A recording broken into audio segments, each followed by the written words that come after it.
Welcome into Hittin Hard with Jon Chuckery here on Locked On Sports Atlanta. Today on the show, what we know about the Falcons as we head into game number 1 against the Saints coming up this weekend. UGA sent a message, and this might be a sneaky tough stretch for the Braves. We'll talk about all that next. Hittin Hard with Jon Chuckery, Locked On Sports Atlanta. This is Hittin Hard with Jon Chuckery, part of Locked On Sports Atlanta. And it starts now.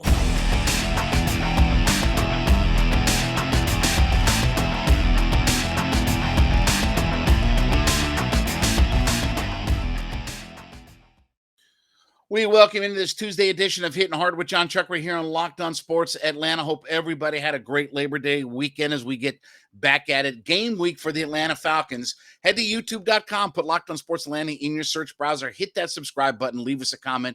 We are free and available on all of your favorite podcast platforms, including Spotify and Odyssey. Download us for free today. Leave us a 5-star review, and then give me a follow on my personal Twitter page. That would be at JMCH316. As I said, we get ready for Falcons Week 1 game action against the New Orleans Saints as the regular season kicks off. Officially, the NFL will kick off on Thursday.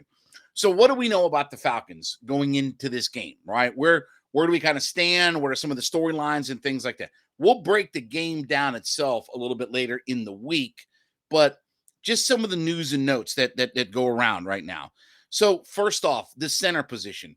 Now, Arthur Smith said in his press conference yesterday that we'll know who the starting center is going to be when the depth chart comes out later on today. He wouldn't specify, wouldn't say. He said, wait for the depth chart to come out, and that will tell you. Now, what we do know is Drew Dahlman took the first team snaps yesterday at practice. My guess would be, and we said this right last week on the show, it'll be Tuesday or Wednesday before we have a feel about who's going to be the starting center, right? Well, most likely it's going to be Drew Dahlman, which means, you've got a new left guard, you've got a new center. Okay, what did we say before on the show? You can't play Jalen Mayfield and Matt Hennessy side by side again. You can't do that. Obviously, if it is Dahlman and Wilkinson, then obviously the coaches listened and they realized how bad that really was. I think it will be Dahlman. I've thought it was going to be Dahlman here for a while. We'll see what the depth chart says. Later on this afternoon, but Dahlman did take reps with the first team yesterday. Your nickel cornerback spot, Isaiah Oliver is on the IR, right? Remember, with all the news about Deion Jones and Mayfield and Marlon Davidson, IR and everything like that, Isaiah Oliver was another guy who went on IR. So he most likely would have been your starting nickel corner. So now who gets that spot? My guess would be D. Alford is going to get a shot, who I thought had a really good camp, thought he had a really good preseason, thought he did, again, what was asked. When you get out there on the field, make plays, maximize your minutes, right? He did all of that. So my guess is Alford's going to start on, D. Alford, that is going to start on Sunday at that nickel corner spot. And again, that's an important position in today's NFL. When you think about the fact that most teams play 60% to 2/3 of the time in nickel coverage, then you realize how important that is. And I think they wanted Isaiah Oliver to start there, but with him being an IR, expect D. Alford to be in that. We got word yesterday that Drake London was back at practice. Now, I understand for you out there, it's no big deal that your rookie first-round wide receiver draft pick only missed, a month of training camp and preseason. No big deal. That happens all the time. That's normal. That's expected. It's no big deal. It wasn't much of an injury. It only kept a rookie out for a month of the preseason and training camp. Everything's fine and perfect here. Let me tell you what else we got yesterday. Arthur Smith didn't commit to Drake London playing. Wasn't like he came out yesterday and said, yeah, London's good to go and we're ready to see him on the field on Sunday. Here's his words. Well, he's progressing. Well, we're going to monitor him. If he was ready to play, they'd say he's ready to go. They wouldn't have to. There's no gamesmanship in that. If a guy's ready to play, he's on the field and he's going to play.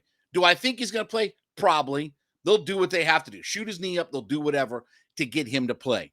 So good to see him back at practice, even though it's only been a month. But nothing to see here. All right, we'll talk more about this in just a second. But first, let me talk about my friends over at Built Bar, Built.com. Have you gone there yet? Have you tried the marshmallow puffs, the protein-infused marshmallow puffs. They've got the new flavor out. Ready? Cookie dough chunk. That's the newest flavor in the marshmallow puffs. Cookie dough chunk is your newest flavor. Real cookie dough chunks, and of course, covered in 100% real chocolate. Now, we've told you before about how great these marshmallow puffs are, right? 15 grams of protein in them, but only 160 calories, right? So you're looking for that low sugar, low carb, low calorie snack that you want some protein mixed in. Nothing better than trying these marshmallow puffs. Go to built.com today. Check out their newest flavor, cookie dough chunk puffs. And when you go to built.com, put together your order and use the coupon code LOCKEDON15, LOCKEDON, the number 5, and you'll get 15% off of your order. Use the promo code LOCKEDON15 and you'll get 15% off your order simply by using that promo code at checkout. Head to built.com today. Now, what else did we learn? We also learned yesterday in the press conference that Arthur Smith, in talking about, because he was asked by one of the local talking heads that thinks they're smarter than everybody about, well, how many games do you need to evaluate, Desmond Ridder and all? Oh, God. Okay. All right. First off, Mr. Beat Nudnik, local media guy that thinks he's smarter than everybody, just come on my podcast and I'll answer all those questions for you. Because here's the reality. We won't have a final picture on Desmond Ridder. I've said this on my radio show. I've said it here. If it goes bad for the Falcons and the bottom falls out and they have a top 3 pick where they can go get one of those 2 quarterbacks, Stroud or Bryce Young, you have to go get one of those guys. You can't monkey around and hope for the best at quarterback in the NFL. You have to go invest capital in one of those guys. But we'll worry about that down the road. Mariota's going to start. And as Arthur Smith said, I've got no clue on how we're going to evaluate Desmond Ridder.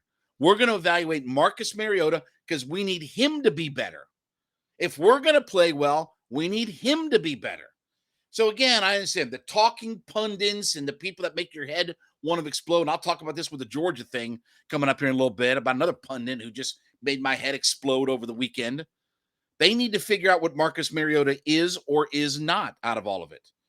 And again, the other thing too is, what's the offensive line going to do to hold up? Last year, Cam Jordan, Marcus Davenport accounted for, ready, 21 and a half sacks. This team had 46 sacks last year. So let me give you some perspective, okay? Take their 2 top guys, 2, not 1, 2 top guys out of the equation, Davenport and Cam Jordan. Take those guys out, and they still had 24 and a half sacks. What did we say the Falcons had? 18. The Falcons' entire roster, even with all their leaders, had 18. They, with their top 2 guys out, still had 24 and a half. So again, when this matchup comes along on Sunday, first thing to glue your eyeballs on is, how does our offensive line hold up? And especially at the tackle position, especially on the outside, especially at that right tackle spot. McGarry has won that job. He's done enough to win it.